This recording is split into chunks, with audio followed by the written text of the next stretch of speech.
காலையில் எழுந்ததும் எப்பொழுதும் போல அலுவலகம் செல்ல தயாராகி கொண்டிருந்தான் சேகர். அவனுடைய மனைவி இன்றும் கணவருக்கு பிடித்த உணவை தயார் செய்ய வேண்டும் என்பதற்காக மிக வேகமாக சமைத்து கொண்டிருந்தாள். ஆனால் தினமும் செல்லும் நேரத்தை விட சற்று முன்னதாக புறப்பட்டான் சேகர். இதை பார்த்த மனைவி, இவ்வளோ சீக்கிரம் எங்கே போறீங்க என்று கேட்டாள். அலுவலகத்தில் கொஞ்சம் வேலை இருப்பதாக சொல்லிக்கொண்டே கிளம்பினான். நேற்றே சொல்லியிருந்தால் இன்னும் வேகமாக சமைத்திருப்பேனே, கொஞ்சம் பொறுங்கள், சமையல் முடியப் போகிறது என்றாள் மனைவி. எல்லாம் உன்னிடம் சொல்லிக்கொண்டே இருக்க வேண்டுமா? எனக்கு 1000 பிரச்சனை இருக்குது. ஒரு நாள் சாப்பிடாமல் போனால் நான் ஒன்றும் செத்துவிட மாட்டேன். போ, நீ நன்றாக சாப்பிடு என்று சொல்லிவிட்டு விருட்டெண்டு வாகனத்தை எடுத்து சென்றான். மனைவி ஏதும் சொல்லாமல் உள்ளே சென்று சமையலை முடித்து இறக்கி வைத்துவிட்டு தானும் சாப்பிடாமல் துணிகளை துவைக்க சென்று விட்டாள். சேகர் ஒரு தபால் அலுவலகத்தில் வேலை செய்கின்றான். இவனுடைய மனைவி வீட்டில்தான் இருக்கின்றாள்.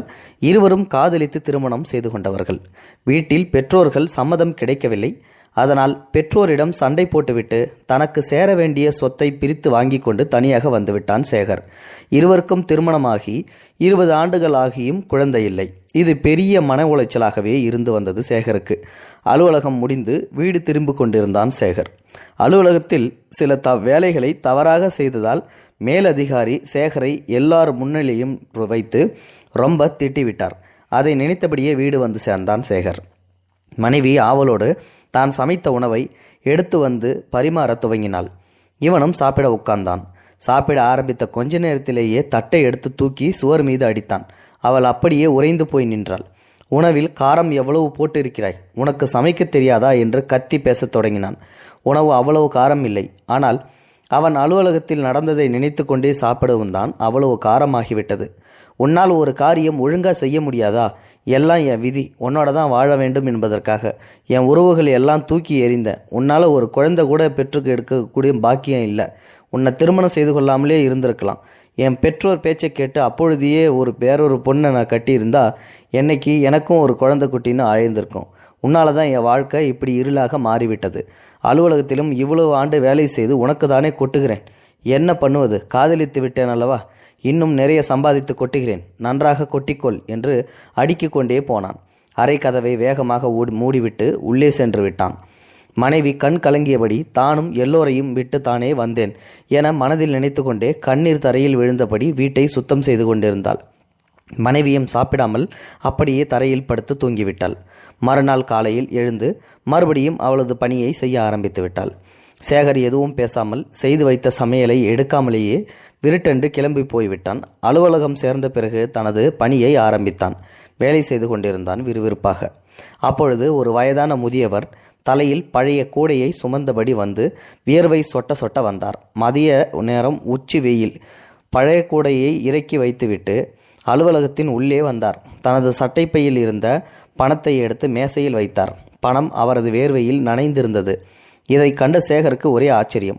இவ்வளவு வயதான காலத்தில் இப்படிப்பட்ட உச்சி வெயிலில் பழக்கூடையை சுமந்து கொண்டு யாருக்கு இப்படி உழைக்கிறீர்கள் என்று அதை மனதில் நினைத்து கொண்டே, உங்களுக்கு நான் என்ன உதவி செய்ய வேண்டும் ஐயா என்று அவளிடம் வினவினான். அந்த முதியவர் கடந்த மாதம் பணம் அனுப்பிய ரசீதை காண்பித்து இதே முகவரிக்கு பணம் அனுப்ப வேண்டும் என்று சொல்லிவிட்டு அதோடு ஒரு கடிதத்தையும் கொடுத்தார். அந்த ரசீதை கண்ட சேகருக்கு ஒரே அதிர்ச்சி. அது ஒரு முதியோர் இல்லத்தின் முகவரி. சேகருக்கு இதயம் வேகமாக துடிக்க ஆரம்பித்தது. இது எதற்காக, ஏன் அனுப்புகிறீர்கள் என்று கேட்க வேண்டும் என்கின்ற ஆவல் அவனை பிடித்து கொண்டது. தயங்கியபடியே, ஐயா, இதை கேட்கக்கூடாதுதான், இருந்தாலும் என் மனம் கேட்க வேண்டும் என்று துடிக்கிறது. உங்களிடம் ஒன்று கேட்கலாமா என்று குரல் தாழ்த்தியபடி கேட்டான் சேகர்.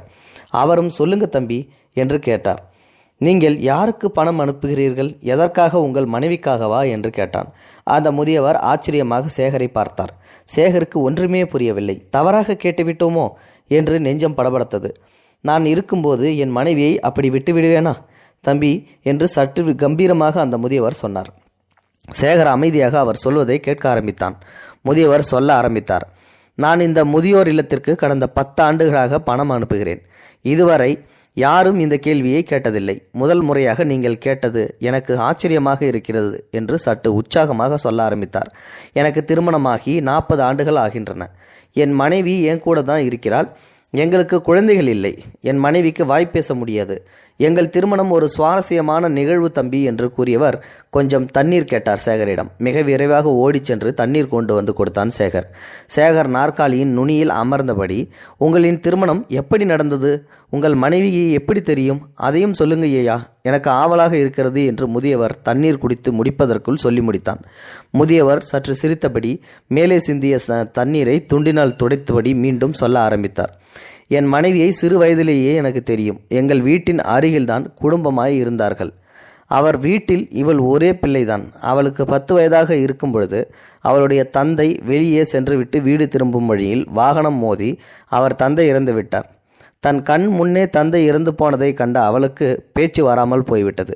அதற்கு பிறகு அவளுடைய தாய் பல வீட்டு வேலைகளை செய்து அவளை வளர்த்தார். இவளும் வளர்ந்து பெரியவளாகிவிட்டால் அவளுடைய குறையை பார்த்த யாருக்கும் அவளின் அன்பு தெரியவில்லை. அவளுக்கு எல்லோரிடமும் தன்னிடம் பேச வேண்டும் என்கின்ற ஆசை இருக்கும். ஆனால் யாரும் பேசாததான் மாட்டார்கள். அவளின் தந்தை மரணத்திற்கு பிறகு உறவுகள் எல்லாம் அவரவர் வேலையை பார்க்க சென்று விட்டனர். திருமண வயது வந்தது. ஆனால் பேச முடியாத காரணத்தால் அவளை திருமணம் செய்ய யாரும் முன்வரவில்லை. பிறகு எங்கள் பெற்றோர்கள் பேசியிருக்கும். இருவருக்கும் திருமணம் நடந்தது. பிறகு காலங்கள் கடந்தது. எங்களை பெற்றவர்கள் எல்லாம் இறந்து விட்டார்கள். எங்களுக்கும் வயதாகிவிட்டது. ஆனால் என் மனைவி ஒரு குழந்தை மாதிரி. தம்பி என்று சொன்னவர் குரலில் ஒரு தடுமாற்றம். கையில் வைத்திருந்த துண்டை எடுத்து கண்களை லேசாக துடைத்தார். சேகரின் உள்ளத்தில் ஏதோ ஒன்று குத்த ஆரம்பித்தது. தன்னை நிதானித்து கொண்டு மீண்டும் சொல்ல ஆரம்பித்தார். அவளுக்கு உலகமே நான் மட்டும்தான். என்னை தவிர வேற யாரையும் தெரியாது. ஒரு முறை நான் உடல் நலம் பாதிக்கப்பட்டு படுத்த படுக்கையாக இருந்தேன்.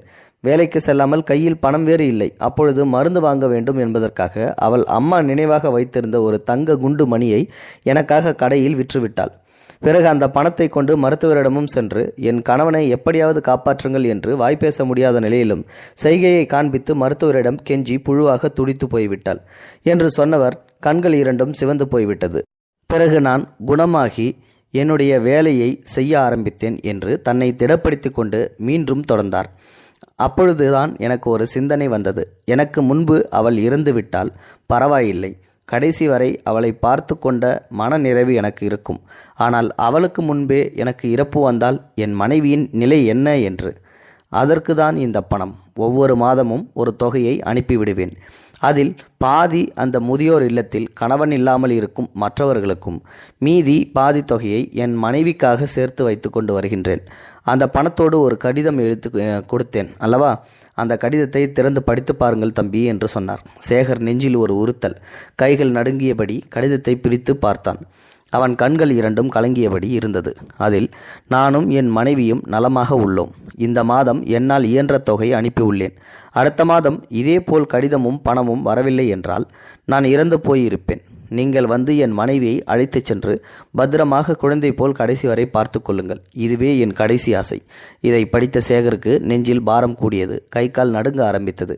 கலங்கிய கண்களோடு அந்த முதியவரை பார்த்தான். சரி தம்பி, எனக்கு நேரம் ஆகிவிட்டது. அதை அனுப்பிவிடுங்கள். ஒரு உதவி செய்ய வேண்டும் என்றார் அந்த முதியவர். என்ன செய்ய வேண்டும் ஐயா என ஆவலோடு கேட்டான். வெளியில் நான் வியாபாரம் செய்யும் பழக்கூடை இருக்கிறது. அந்த பழக்கூடையை கொஞ்சம் தூக்கிவிட முடியுமா என்றார். நெஞ்சில் ஒரு பெரிய பாரத்தோடு அவன் அமர்ந்திருந்த அலுவலக கூண்டை விட்டு வெளியே வந்தான். வெளியே வந்து பார்த்த சேகருக்கு பெரிய அதிர்ச்சி. அந்த முதியவருக்கு இடது கை இல்லை. இவ்வளவு நேரம் அவருக்கு கை இல்லாததை சேகர் கவனிக்கவே இல்லை. அவ்வளவு ஆர்வமாக அவர் சொன்னதை மட்டும்தான் பார்த்து கொண்டிருந்தான். கண்கள் கலங்கியபடி அந்த கூடையை தூக்கி அவர் தலை மீது வைத்தான். அது கொஞ்சம் சுமை அதிகமாகவே இருந்தது. மனைவி மீது இவ்வளவு அன்பு வைத்து இருக்கிறீர்கள். உங்களுக்கு ஒரு குழந்தையும் கொஞ்சம் சொத்தும் இருந்தால் இன்னும் எவ்வளவு நன்றாக இருந்திருக்கும். நீங்கள் உங்கள் மனைவிக்காக இவ்வளவு கஷ்டப்பட தேவையில்லையே என்று ஒரு குரலில் நடுக்கத்தோடு சொன்னான். இதை கேட்ட முதியவர் சற்று சத்தமாய் சிரித்தார். என் மனைவி நம்பி வந்தது என்னைத்தான், சொத்தையோ அல்லது பிள்ளையோ இல்லை. அவளுக்காக சுமக்கின்ற இந்த சுமையும் ஒரு சுகமே என்று சொல்லி கொண்டே உச்சி வெயிலில் உற்சாகமாக பழக்கூடையை தலையில் வைத்தபடி ஒரு கையால் பிடித்து கொண்டு நடக்க ஆரம்பித்தார் அந்த முதியவர். சேகரின் கண்கள் கலங்கியபடி நின்ற நீர் பெருந்துளியாய் தரையில் விழுந்தது. தரையில் விழுந்த கண்ணீர் துளி மட்டுமல்ல, அவனின் சுவாபமும். வறுமையில் கணவனை நேசிக்கும் பெண்ணும் முதுமையில் மனைவியை நேசிக்கும் ஆணும் தான் உலகில் சிறந்த காதல் ஜோடிகள் என்பதை நினைவில் வைத்துக் கொள்ள வேண்டும். கண்டிப்பாக இது ஒரு அருமையான வீடியோ. ஒவ்வொரு கணவன் மனைவிக்கும் இது ஒரு சமர்ப்பணம். இந்த வீடியோ பற்றின கருத்துக்களை மறக்காமல் உங்களோட கமெண்ட் பாக்ஸில் சொல்லுங்கள். முடிந்த அளவுக்கு இந்த வீடியோவை மற்றவங்களுக்கு ஷேர் பண்ணி விடுங்க. கூடவே நம்ம சேனலையும் சப்ஸ்கிரைப் பண்ணி விட்டுருங்க. தேங்க்யூ ஃபார் வாட்சிங்.